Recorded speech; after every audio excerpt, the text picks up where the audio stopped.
وَإِذَا الصُّحُفُ نُشِرَتْ، جب صحف جمع صحیفے کی، صحیفۃ کی جمع نشرت، ناشر ینشر معنی پھیلانا، جب صحیفے کھول دیے جائیں گے، پھیلا دیے جائیں گے۔ وَإِذَا السَّمَاءُ كُشِطَتْ، اور آسمان جو ہے کشطت، اس کی کھال اتار لی جائے گی، کھال اس کی ادھیڑ لی جائے گی۔ وَإِذَا الْجَحِيمُ سُعِّرَتْ، اور جحیم کہتے ہیں دوزخ کو، اور سعیرت مانا اسی سے لفظ بنا سعیر، دوزخ کا نام ہے، بھڑکانا، جب دوزخ دہکا دی جائے گی، بھڑکا دی جائے گی۔ وَإِذَا الْجَنَّةُ أُزْلِفَتْ، اور جب جنت قریب کر دی جائے گی۔ اذا لام فا، زلف کہتے ہیں قریبی کو، ازلفت جب جنت قریب کر دی جائے گی۔ وَإِذَا السَّمَاءُ كُشِطَتْ پر لکھا ہے کہ جب آسمان کی کھال اتار لی جائے گی، ادھیڑ لی جائے گی۔ قیامت کے دوسرے واقعات اب بیان کیے جا رہے ہیں۔ کاشف کہتے ہیں کسی کی کھال ادھیڑ لینا۔ فَأَصْلُ الْكَاشَةِ السَّلْخُ، اور کاشات ان کی اصل کیا ہے؟ سلخن، یعنی کہ کھال اتارنا۔ یعنی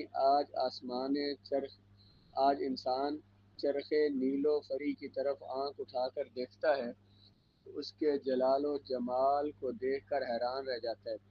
چرخ نیل و فری کہتے ہیں آسمان کو، اس کی طرف آنکھ اٹھا کر دیکھتا ہے تو اس کے جلال و جمال کو دیکھ کر، اس کے حسن کو دیکھ کر، اور اس کے بڑا ہونے کو، اس کی عظمت کو دیکھ کر حیران ہو جاتا ہے۔ لیکن اس روز جب اس کی کھال اتار لی جائے گی، اس کا جلال اور جمال سب فنا ہو جائے گا، اور اس کے چپے چپے سے وحشت برس رہی ہوگی، کہیں انسان اس کو دیکھ کر ڈریں گے۔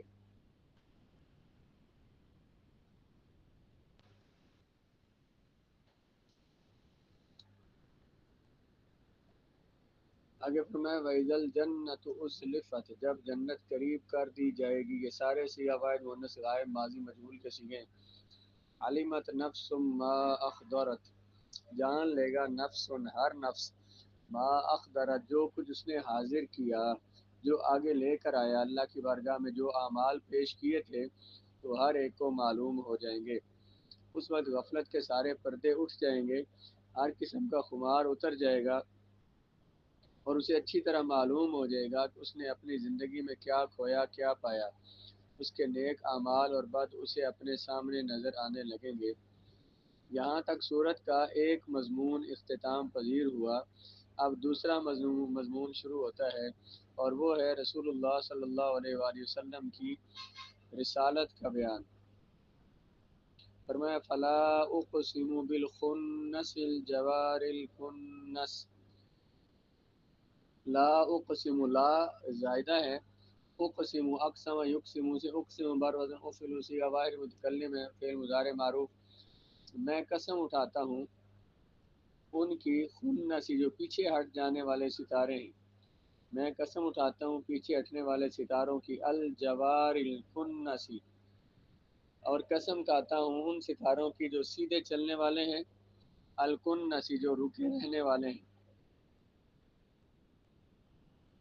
واللیل اذا عسعس، اور قسم ہے رات کی جب وہ رخصت ہونے لگے، عسعس بر وزن فعلل، صیغہ واحد مذکر غائب ہے، فعل ماضی معروف، رباعی مجرد ہے۔ تو خنس جواری اور کنس کا لغوی مفہوم ذہن نشین کر لیں۔ علامہ آلوسی کہتے ہیں الخنس جمع خانس، خنس یہ خانس کی جمع ہے اس میں فاعل کی، اور یہ مشتق ہے مصدر سے، خنوس مصدر سے، خنوس مصدر سے لیا گیا ہے، اور اس میں فاعل ہے خانس، خانسان، خانسون۔ خانسون کی جمع سالم تو خانسون آتی ہے، اور جمع مکسر اس کی آتی ہے خنس، وهو الانقباض والاستخفاء، اس کا معنی ہوتا ہے انقباض، قبض کر لینا، روک لینا چیز کو، استخفاء اسے چھپا لینا۔ اور خنس کا واحد آتا ہے خانسن، جو خنوس ان سے مشتق ہے، اس کا معنی ہوتا ہے سمٹ جانا اور چھپ جانا۔ استخفا چھپ جانا اور ان کے بعد رک جانا سمٹ جانا۔ الجواری یہ جاریتن کی جمع ہے اور یہ جاریون مصدر سے مشتق ہے۔ وهو المر السریع، اس کا معنی جاریون کا معنی ہوتا ہے تیز چلنا دوڑنا، اس سے اس میں فاعل آتا ہے جاریتن، جاریتن کی جمع ہے جواری، اس کا معنی کیا کیا؟ سیدھے چلنے والے تیز چلنے والے ستارے۔ الکنس یہ کانسن اور کانساتن کی جمع ہے، یہ بھی اس میں فاعل کا صیغہ ہے۔ یہ عربوں کے اس قول سے لیا گیا ہے، وہ بولتے ہیں کانس الوحی اذا داخل کناسہ، جب کوئی جنگلی جانور اپنے ٹھکانے کے اندر داخل ہو جائے تو وہ کہتے ہیں کانس الوحی، اس سے یہ لفظ بنا ہے کانسن۔ کنسن کا واحد ہے کانسن اور کانستن، یہ کانس الوحی سے ماخوذ ہے، اس کا معنی ہے جنگلی جانور اپنے ٹھکانے میں داخل ہو گیا۔ اب یہاں ان الفاظ کا کیا معنی ہے؟ سیدنا علی کرم اللہ وجہہ سے مروی ہے، آپ نے فرمایا اس سے تمام ستارے مراد ہیں، کیونکہ اور ان ستاروں کو پھر کنسن کیوں کہا گیا ہے؟ کانسن اور کنسن جو اس کی جمع ہے کانسن کی، اس کی وجہ تسمیہ یہ بیان کی گئی ہے، یعنی ان ستاروں کو کانسن اور کنسن کہنے کی وجہ یہ ہے کیونکہ دن کے وقت یہ آنکھوں سے چھپ جاتے ہیں، اس لیے انہیں خنس کہا گیا ہے، اور رات کے وقت یہ اپنی اپنی جگہ پہ نمودار ہوتے ہیں، اس لیے انہیں کنس کہا گیا ہے۔ کنس کا لفظی معنی کیا تھا؟ ابھی جو ہم نے پڑھا ہے کہ جنگلی جانور جب اپنے ٹھکانے میں داخل ہو جائے تو اسے کانسن یا کنسن کہتے ہیں، تو یہ رات کے وقت اپنی جگہ پہ ظاہر ہو جاتے ہیں، اس لیے ان کو کنسن کہتے ہیں۔ اور خنسن کیوں کہتے ہیں؟ کیونکہ یہ چھپ جاتے ہیں، پیچھے ہٹ جاتے ہیں، چھپ جاتے ہیں، اس وجہ سے۔ ابن ابی حاتم نے سیدنا علی رضی اللہ تعالیٰ عنہ سے یہ قول بھی نقل کیا ہے کہ انہو قال ہی خمسۃ، جو ستارے ہیں یہ خمسۃ انجم، 5 ستارے ہیں، زحل، عطارد، مشتری، مریخ اور زہرہ۔ آپ نے فرمایا کہ ان سے یہ 5 ستارے مراد ہیں، الخنس، الجوار، الکنس، ان سے مراد۔ ان کو نجوم متحیرہ بھی کہتے ہیں، متحیرہ حیران کر دینے والے، کیونکہ ان کی رفتار کا حال یکساں نہیں ہوتا بلکہ مختلف ہوا کرتا ہے۔ کبھی تو انہیں دیکھتا ہے کہ وہ ایک سمت کی طرف جا رہے، کبھی وہ اس کے برعکس دوسری سمت کی طرف لوٹتے ہیں، کبھی وہ متحرک ہوتے ہیں اور کبھی وہ ٹھہرے ہوئے معلوم ہوتے ہیں۔ اس صورت میں خنس کا معنی یہ بھی ہے رواجع، پیچھے پلٹ جانے والے، راجہ یرجع سے رواجع، یہ راجع ان کی جمع ہے، راجع ان لوٹنے والا، اس کی جمع رواجع۔ اور کنس کا معنی ہوگا اختفاؤھا فی مغیبھا، ان کا اپنے چھپنے کی جگہ پہ چھپ جانا۔ واللہ تعالی اعلم بالصواب۔ آگے فرمایا واللیل اذا عسعس، اور قسم ہے رات کی جب وہ رخصت ہونے لگے۔ عسعس کے 2 معنی کیے گئے ہیں، ای ادبر ظلامہ او اقبل، جب اس کا اندھیرا چلا جائے یا اندھیرا اس کا آ جائے، اس کے اندھیرے کا پیٹ پھیر جانا جیسے رات کے اختتام کے وقت ہوتا ہے، اندھیرے کا آ جانا جیسے ابتدائے شب میں ہوتا ہے۔ یہ دونوں معنی حضرت ابن عباس سے مروی ہیں۔ اندھیرے کا چلے جانا جیسے رات ختم ہوتی ہے تو اندھیرا جاتا ہے، یا اندھیرے کا آنا۔ پہلی صورت میں معنی یہ ہوگا رات جب پیٹ پھیر دے، اور دوسرا معنی اگر لیں تو معنی یہ ہوگا رات جب چھا جائے تو اس کی قسم۔ واللیل اذا عسعس کا ایک معنی یہ بنتا ہے کہ رات کی قسم جب وہ پیٹ پھیر لے، جب وہ چلی جائے، اور اس کا ایک معنی یہ بھی ہے کہ جب رات کی قسم ہے جب وہ آ جائے۔ والصبح اذا تنفس، اور قسم ہے صبح کی جب وہ سانس لے۔ تنفس جب صبح سانس لے یعنی جب اس کی روشنی پھیلنے لگے۔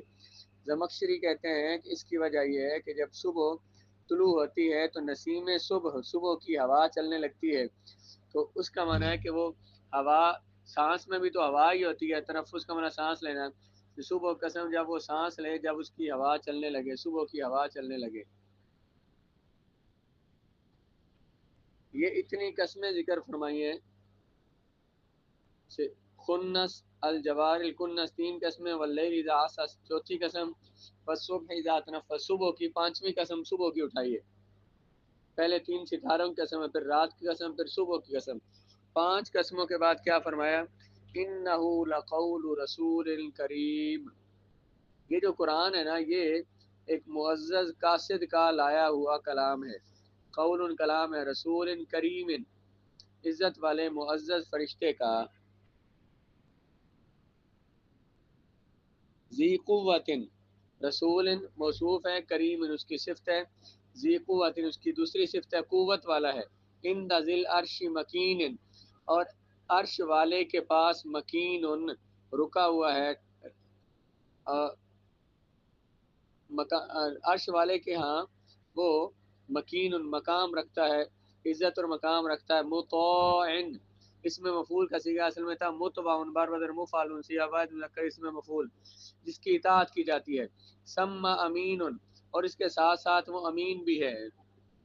یہ 5 قسمیں کہنے کے بعد فرمایا کہ تمہارا یہ کہنا سراسر باطل ہے کہ یہ قرآن حضور خود گھڑتے ہیں یا کسی انسان سے سیکھ کر سناتے ہیں، بلکہ یہ وہ کلام ہے جو لقول رسول کریم، یہ عزت والے فرشتے کا کلام ہے، اس سے مراد جبرائیل امین ہے۔ ان کی چند اور صفات بھی بیان کر دی کہ وہ بڑے طاقتور ہیں، مالک عرش کی جناب میں اللہ تعالیٰ کی بارگاہ میں ان کا بڑا مرتبہ ہے، عند ذی عرش عرش والے رب کے ہاں مکین وہ مقام اور عزت والے ہیں، اور فرشتے تمام ملائکہ ان کے حکم کی تعمیل کرتے ہیں، ثم امین پھر ان کی امانت میں کسی کو ادنا وہمہ تک نہیں ہے، وہ امانت دار ہیں، ان کی امانت میں کسی کو وہم بھی نہیں ہو سکتا کہ وہ قرآن میں کوئی تبدیلی کر دیتے ہوں۔ جب لانے والا اتنی بلند صفات عالیہ سے متصف ہو، ان مراتب رفیع بلند مراتب پر فائز ہو، تو کون یہ خیال کر سکتا ہے کہ اس نے اس کلام میں کوئی کمی بیشی کی ہوگی؟ یعنی جو لوگ یہ کہتے ہیں کہ رسول اللہ اپنی طرف سے کلام بناتے ہیں، ان کو جواب دیا جا رہا ہے کیسے ہو سکتا ہے کہ اللہ تعالیٰ نے اس میں، جب لانے والا اتنا فرشتہ امانت دار ہے، کیسے ہو سکتا ہے کہ حضور نے اپنی طرف سے بنایا ہو یا فرشتے نے اپنی طرف سے شامل کیا ہو؟ آگے فرمایا وما صاحبکم بمجنون، اور نہیں ہے تمہارا صاحب تمہارا ساتھی مجنون، تمہارا یہ ساتھی کوئی مجنون تو نہیں۔ لانے والے فرشتے کی شان بیان کرنے کے بعد اب اس ذات اقدس و اطہر کا ذکر ہو رہا ہے جس کے بعد جبریل یہ کلام لے کر آیا، فرمایا یہ کوئی اجنبی نہیں ہے جس کی گزشتہ زندگی سے تم بے خبر ہو، جس کی سیرت اور کردار کا تمہیں تجربہ نہ ہو، یعنی رسول اللہ علیہ السلام کہ تم انہیں جانتے نہ ہو، اعلان نبوت سے پہلے 40 سال کا عرصہ انہوں نے تمہارے ساتھ بسر کیا ہے، زندگی کی مختلف منزلیں انہوں نے تمہاری آنکھوں کے سامنے طے کی ہیں، تم ان کی دیانت، ان کی پاک بازی، اولو العزمی بلند ارادے والے اور دانائی کے خود گواہ ہو، عقل مندی ان کی عقل مندی کے، ان کے مضبوط ارادے والے ہونے کے تم خود گواہ ہو، تم ہوش و حواس میں ہوتے ہوئے ان کو مجنون کہنے کی جرت نہیں کر سکتے، کوئی بھی انہیں مجنون نہیں کہہ سکتا۔ اللہ جو کافر انہیں حضور کو کہا کرتے تھے اس کا اللہ تعالیٰ نے رد فرمایا، وَلَقَدْ رَآهُ وَلَقَدْ رَآهُ بِالْأُفُقِ الْمُبِينِ، لقد تحقیق بے شک بلا شبہ، رآہ انہوں نے دیکھا اس کو، یعنی رسول اللہ نے دیکھا، رآ اصل میں رآ یا ورد فعلا صیغہ واحد مذکر غائب ہے، فعل ماضی معروف، رسول اللہ نے دیکھا ان کو یعنی جبرائیل کو، فرشتے کو، بالافق المبین، مبین روشن کنارے پر، افق آسمان کے کنارے کو کہتے ہیں۔ پھر جو فرشتہ ان کے پاس اللہ کا پیغام لے کر آیا ہے وہ بھی ان کا جانا پہچانا ہے، انہوں نے دن کی روشنی میں آسمان کے افق پر اس کو ان آنکھوں سے دیکھا ہے، اس لیے انہیں اس کے بارے میں کوئی غلط فہمی نہیں۔ رسول اللہ کے پاس جب جبرائیل کلام لے کر آتا ہے تو رسول اللہ نے جبرائیل کو دیکھا ہے، یہ حضور سے کوئی مخفی نہیں ہے کہ حضور سے نہ جانتے ہو کہ پتہ نہیں کون حضور کے پاس کلام لے کر آیا ہے، اس لیے انہیں اس کے بارے میں کوئی غلط فہمی نہیں ہے کہ یہ اللہ تعالیٰ کا کلام ہے جسے معزز فرشتہ جس کو وہ اچھی طرح پہچانتے ہیں وہ لے کر ان پر نازل ہوا ہے۔ وما هو علی الغیب بضنین، اور وما ہوا نہیں ہے وہ یعنی رسول اللہ علیہ السلام غیب پر بضنین، ضنین بخیل، حضور علیہ السلام غیب بتانے میں بخیل نہیں ہے، با یہ حرف جار ہے، بھی دونین، یہ نبی غیب بتانے میں ذرا بھی بخیل نہیں ہے۔ تمہارا انہیں کاہن کہنا، حضور کو کاہن کہنا، یہ سراسر زیادتی ہے۔ کاہن کے پاس تو غیب کا علم ہوتا ہی نہیں، وہ تو اور جو قیاس آرائیاں یا زن یا اندازے یا تخمینے کی بنیاد پر وہ کچھ جانتا ہوتا ہے، اس کو بتانے کے لیے تیار نہیں ہوتا جب تک کہ اس کی منتیں سماجتیں نہ کی جائیں۔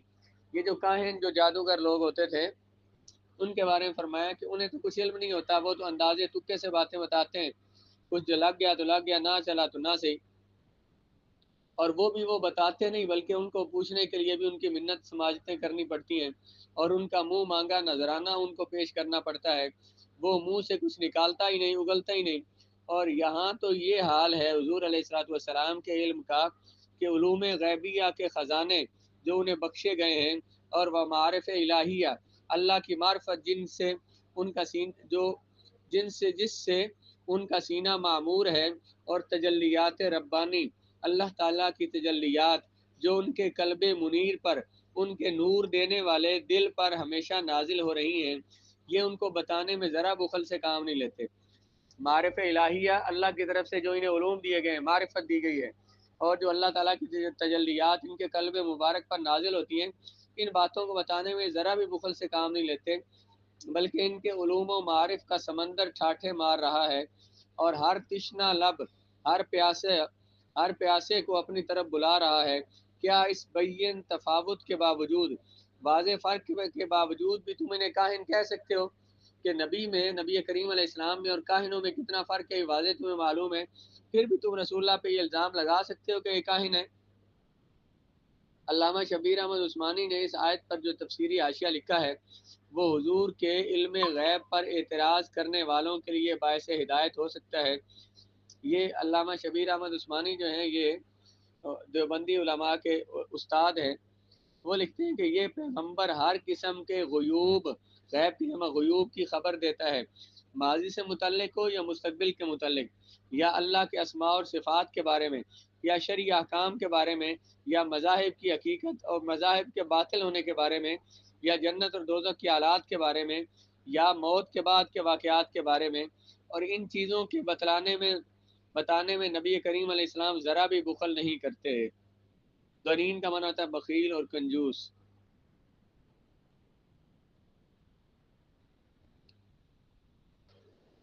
وما ہوا بقول شیطان الرجیم، نہیں ہے یہ، یعنی کہ قرآن ہوا، یہ قرآن جو ہے بقول شیطان، شیطان کا کلام جو مردود ہے، رجیم شیطان ان کی صفت ہے، نہیں ہے یہ، وما ہوا، نہیں ہے یہ قرآن، شیطان مردود کا قول، یہ جو با ہے بھی قولی، بار پہ جار ہے، اور قول ان بناتا کلام، بات، یعنی اس کلام میں توحید کی دعوت ہے، کفر و شرک سے احتراز کا حکم ہے، اخلاق حسنہ کی تاکید ہے، اچھے اخلاق کی تاکید ہے۔ شیطان کو کیا پڑی ہے کہ وہ لوگوں کو توحید کی طرف بلائے گا؟ یہ قرآن شیطان کا کلام نہیں ہے، کیونکہ قرآن میں تو توحید ہے، اللہ تعالیٰ کے نبیوں کی تعظیم ہے، ان کے احکام بیان کیے گئے، تو شیطان کب توحید کی بات کرتا ہے، اللہ کو ماننے کی بات کرتا ہے، اچھے اخلاق کی طرف بلاتا ہے؟ وہ تو کفر و شرک اور صفات رذیلہ سے، قرآن جو ہے کفر و شرک اور صفات رذیلہ، بری صفات سے اجتناب کی تاکید کرتا ہے۔ یہ کلام اپنے مقاصد کے اعتبار سے تمہاری اس غلط فہمی کی پرزور تردید کر رہا ہے۔ اس کے بارے میں تو غلط سمجھے ہو کہ یہ قرآن شیطان کا کلام ہے یا پھر جادوگروں کا کلام ہے۔ فَأَيْنَ تَذْهَبُونَ، کدھر جا رہے ہو تم منہ اٹھائے کدھر چلے جا رہے ہو؟ اس چشمہ صافی کو چھوڑ کر، قرآن جو رب کی رحمتوں کا چشمہ ہے، رب کا کلام مقدس ہے، اس کو چشمہ صافی، صاف ستھرے چشمے کو چھوڑ کر سراب کی طرف بھاگ کر جانا کہاں کی عقل مندی ہے؟ اس نور ہدایت کی تابانیوں سے، روشنیوں سے منہ موڑ کر گمراہی کی تاریکیوں میں بھٹکتے رہنا تمہارے جیسے عقل مندوں اور دانش مندوں کو زیب نہیں دیتا۔ یہ یعنی کفار مکہ کو خطاب ہو رہا ہے۔ فَأَيْنَ تَذْهَبُونَ، ہم کہتے ہیں کوئی بندہ جو ہے الٹا کام کرو، کدھر جا رہے ہو جناب؟ وہ کہ بس منہ چاہے رہے، یہی انداز ہے قرآن کا۔ فَأَيْنَ تَذْهَبُونَ، کہاں جا رہے ہو تم؟ ان ہوا الا ذکر للعالمین، ان نافیہ ہے، نحو میں ہم نے پڑھا تھا ما لا ان اور لا تا، یہ نفی کے معنی میں استعمال ہوتے ہیں. نہیں ہے وہ یعنی قرآن الا ذکر للعالمین مگر تمام جہانوں کے لیے نصیحت. جس طرح اس کو نازل کرنے والا، قرآن کو نازل کرنے والا رب العالمین ہے، تمام جہانوں کا رب ہے. جس ہستی پر نازل ہوا وہ رحمت للعالمین ہے، تمام جہانوں کے لیے رحمت ہے. اسی طرح یہ قرآن بھی ذکر للعالمین ہے، تمام جہانوں کے لیے ذکر نصیحت ہے. زمان اور مکان کی حد بندیوں سے آزاد ہے، یعنی قرآن ایک زمانے کے لیے نہیں ہے، ایک ملک والوں، ایک جگہ والوں کے لیے نہیں ہے، بلکہ زمان و مکان کی حد بندیوں سے آزاد ہے. تمام بنی نوع انسان کے لیے قیامت تک کے لیے رشد اور ہدایت کا چمکتا ہوا آفتاب ہے. لیکن ان سے اس سے مستفید فائدہ وہی لے سکتا ہے، مستفید وہی ہو سکتا ہے جس کے دل میں یہ خواہش ہو کہ وہ راہ راست پر چلتا رہے، گامزن رہے. ان ہوا الا ذکر للعالمین، نہیں ہے یہ قرآن مگر تمام جہانوں کے لیے نصیحت. لمن شاء منکم ان یستقیم، لمن اس بندے کے لیے نصیحت ہے، شاء جو چاہے تم میں سے، ان یستقیم استقام یستقیم استقامتا سیدھے راستے پر چلنا. شاء اصل میں شایع ہے، بر وزن فعل سی آواز ذکر غائب ہے. یستقیم اصل میں یستقویم، یستقویم بر وزن یستفعل سی آواز ذکر غائب فعل مضارع معروف ثلاثی مزید فی اجوف واوی از باب استفعال ہے. یستقویم واو متحرک ہے، اس کا ما قبل ساکن، واو کی حرکت ما قبل کو دے دی، واو کا ما قبل مکسور ہوا تو واو کو یا سے بدل دیا. یہ قرآن نصیحت ہے اس کے لیے جو سیدھے راستے پر چلنا چاہے. وما تشاءون الا ان یشاء اللہ رب العالمین. وما تشاءون، شاء یشاء اصل میں تھا شایع یشیع، تشاءون اصل میں تشیعون بر وزن تفعلون، صیغہ جمع مذکر مخاطب ہے. اس میں یا متحرک ما قبل مفتوح تھا، یا کی حرکت یا متحرک ہے ما قبل ساکن، یا کی حرکت ما قبل کو دی اور یا ما قبل مفتوح کو الف سے بدلا.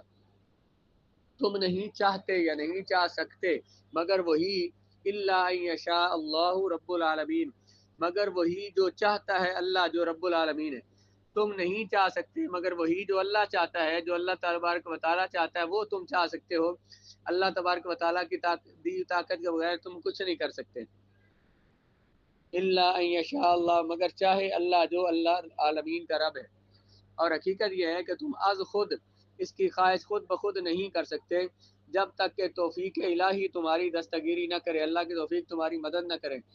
فہم اور خرد کے سارے چراغ بجھے رہتے ہیں. فہم سمجھ، خرد عقل کے سارے چراغ بجھے رہتے ہیں، کوئی سمجھ نہیں آتی بندے کو، راہ راست پر وہ ایک قدم بھی نہیں اٹھا سکتا. اور جب اس کی طرف نظر لطف چارہ سازی کرتی ہے، لطف اللہ کے کرم کی نظر اس کی طرف آتی ہے، چارہ سازی کرنا کام بنا دینا، جب اللہ کی نظر کرم اس کا کام بنا دیتی ہے تو سب حجاب اٹھ جاتے ہیں، ساری رکاوٹیں دور ہو جاتی ہیں اور انسان پوری یکسوئی اور توجہ کے ساتھ اس منزل کی طرف رواں دواں ہو جاتا ہے. رواں دواں ہو جاتا ہے، چلتا رہتا ہے. رواں رفتن سے بنا چلنا، دواں دوڑنے دویدن ہوتا ہے چلنا، اسے رواں دواں ہو جاتا ہے، چلتا رہتا ہے.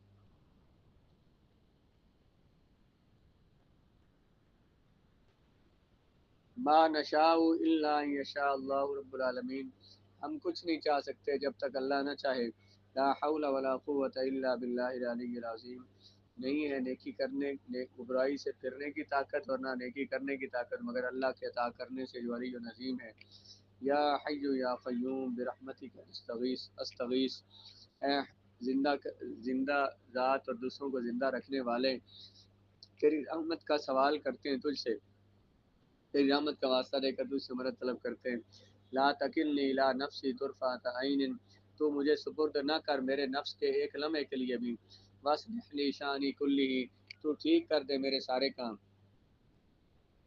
اللہم صلی وسلم وبارک علی حبیبک المصطفیٰ و نبیک المرتضی و رسولک المجتبی، افضل الصلوات و اجمل التسلیمات و اکمل البرکات.